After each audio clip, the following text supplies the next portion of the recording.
I mean, I kept myself busy on the last day because I did the live blog thing, which I was doing. I sort of woke up that morning about 4 o'clock in the morning or something and thought, well, you know, this is the last day. I thought, oh, well, I'm going to write about it on the internet. So that kind of, you know, it kept me busy. In fact, I think sometimes I was slowing the shoot down because I was busy doing the blog. Sorry, can't be on set just yet. Sorry, I've done my blog. But it was, you know, the last day is always emotional because you're dealing with farewells.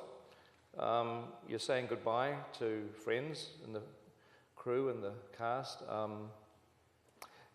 And, you know, obviously in this particular instance, it was essentially after 6 movies, it was like, well, okay, is this going to be it? Yeah, probably it is going to be it. So that was kind of strange, but there is also, underneath all that, there is a sense of relief. And what I mean by relief is a sense that I could now, finishing the shoot meant that I could now start doing the editing and the post-production on The Desolation of Schmaug. So, you know, I was, you know, as I say, the 10 weeks of shooting were intensely busy, but then I was able to start a whole new type of experience, which is now putting the second movie together, which is exciting.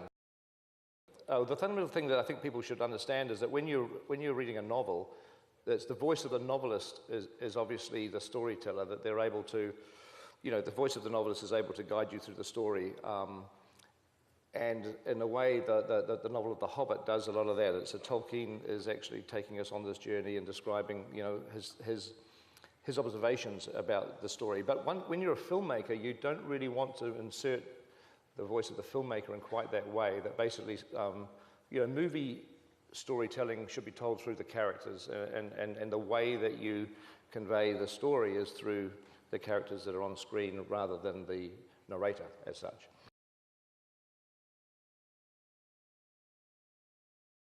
One of the things I intentionally did when I was told about this role and when I was preparing for this role was to not go back and watch the Lord of the Rings trilogy, which I love, love, love, love, love.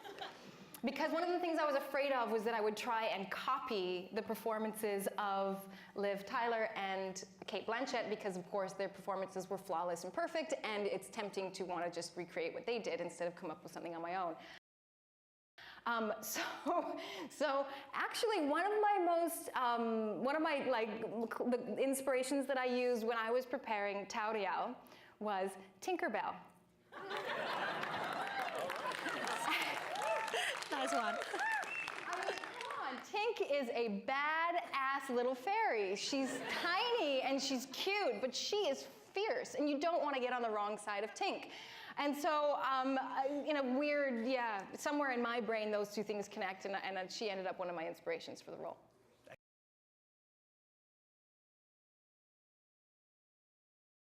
Well, the first thing I did when I got to New Zealand was try on my old Legolas costume, because I wanted to see if it would still fit.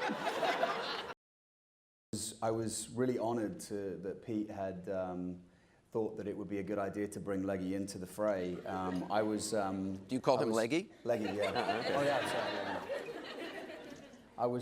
I was thrilled. I was thrilled to have the opportunity to don the blonde wig again, and Pete had, you know, I was naturally concerned that perhaps, you know, as Legolas isn't sort of written into the books, that maybe there would be, you know, some conflict there with fans. But actually, one thing I know about Pete is that Pete has one eye very clearly on the Tolkien world and the world of Tolkien, and also on making a fantastic movie. And he's brilliant at creating moments for the characters. And so Leggy comes back and get to have a few heroic moments, and it was a lot of fun.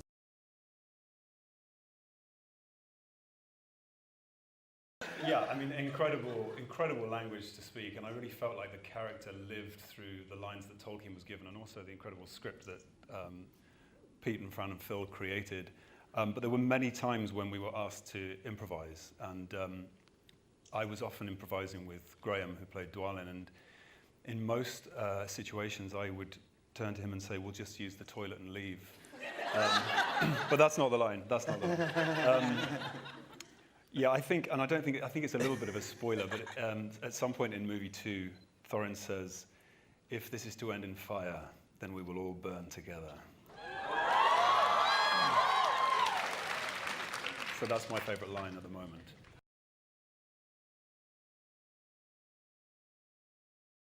It's a longbow. It's taller than me, which was quite difficult to master, especially when you're sliding down rooftops and being chased by a very big dragon. But no, it was good. And there's been a couple of people that have actually mentioned about the fact that I hold the bow the wrong way round.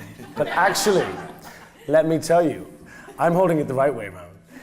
Because if I hold my hand this way, it means I can extend it behind my head. And if I hold it this way, I can only go that far. And the bow's so big that to extend a big arrow, I had to use it the opposite way. So there we go. Now you know I'm not doing it, I'm not faking it. It's true. That's how you do it. But,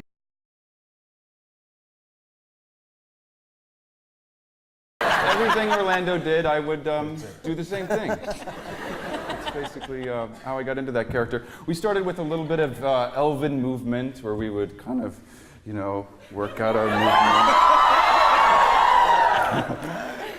And then we got into the more advanced stuff, like Elvish.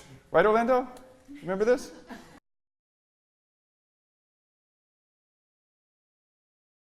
When we did the Riddles in the Dark passage, what was tricky about going back to it was, of course, you know, I'm 10 years older, so crawling around as Gollum, you know, was pretty physically hard work for both characters, actually. But it was, what was amazing was being able to play opposite Martin, because Martin is just a brilliant actor. He really is.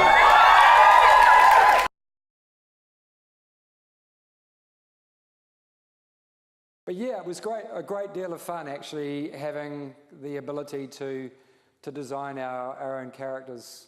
Not from scratch, because we did have a lot of input from the writers, of course, but we were able to bring a lot of our personalities to it.